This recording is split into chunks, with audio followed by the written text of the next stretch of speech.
Shalom sahabat Tuhan, jumpa kembali dalam A Few Minutes with God. Ya, saya percaya saat ini kita ada dalam perlindungan Tuhan yang luar biasa. Di dalam renungan ini, saya ingin membahas mujizat. Apa sih itu mujizat? Kita tahu mujizat itu adalah suatu anugerah, ya, yang Tuhan berikan kepada kita secara cuma-cuma. Mujizat itu sesuatu yang di luar nalar pikiran manusia tentunya, betul? Di dalam kekristenan, kata mujizat juga adalah sebuah kata yang sangat menarik untuk dibahas, sahabat Tuhan ya. Karena banyak sekali orang berbondong-bondong ingin mendapatkan mujizat di dalam hidupnya. Bahkan banyak orang datang bila mana ada KKR kesembuhan, KKR pemulihan, langsung berbondong-bondong datang ya dengan harapan memperoleh apa?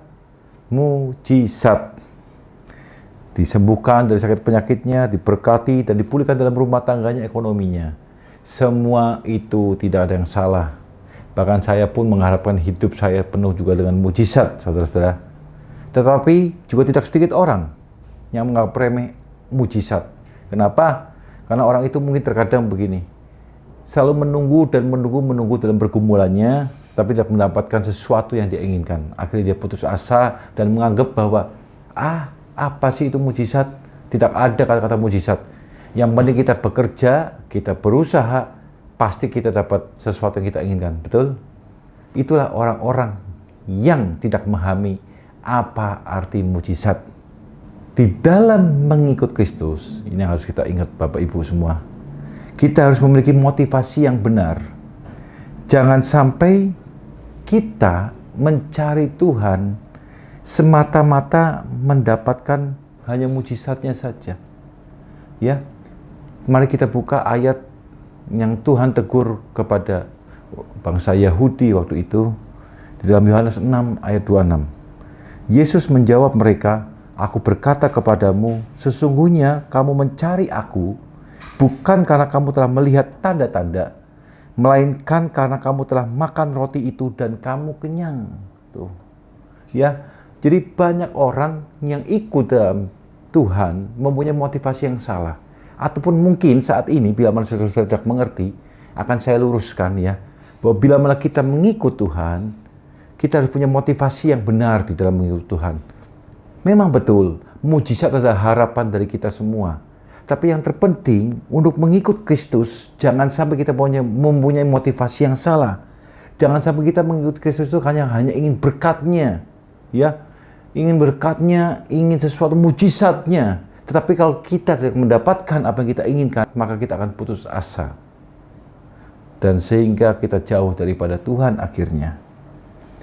Fokus utama kita yang betul adalah pribadinya Tuhan. Ya, bahwa pribadi Tuhan sumber segala mujizat. Tetapi fokus kita bukan di mujizatnya Bapak Ibu, tetapi pribadi Tuhanlah yang harus kita cari. Kenapa? Kalau kita percaya kepada Tuhan dengan sungguh-sungguh, maka mujizat itu pasti kita dapatkan.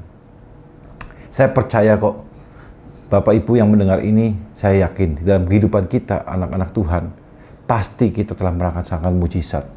Dan bagi saya ya Bapak Ibu, kalau bagi saya pribadi, mujizat saat ini bila mana kita boleh ada di tempat ini, kita bisa mendengar renungan ini pun, kita masih boleh bernafas, diberi kesempatan oleh Tuhan di dalam dunia ini, itu adalah mujizat Bapak Ibu. Mujizat itu juga bukan perkara kita mendapatkan uang yang banyak, kita menemui jalan buntu terus kita lepas dari jalan buntu itu tersebut, bukan perkara itu juga. Tapi mujizat bila mana kita mengenal pribadi Tuhan ya, hari demi hari kita mengenal dekat dengan pribadi Tuhan, maka kita sudah merasakan mujizat Tuhan yang luar biasa. Ya, saya pun merasakan dalam hidup saya terkadang penuh dengan permasalahan yang terjadi dalam bisnis saya, dalam kerohanian saya. Tapi saya percaya Tuhan selalu menolong saya di dalam hidup saya sampai hari ini. Mujizat-mujizat Tuhan banyak sekali yang saya terima. Ya, tanpa kita sadari, sebetulnya mujizat itu ada dalam kehidupan Bapak, Ibu, dan saya sampai hari ini.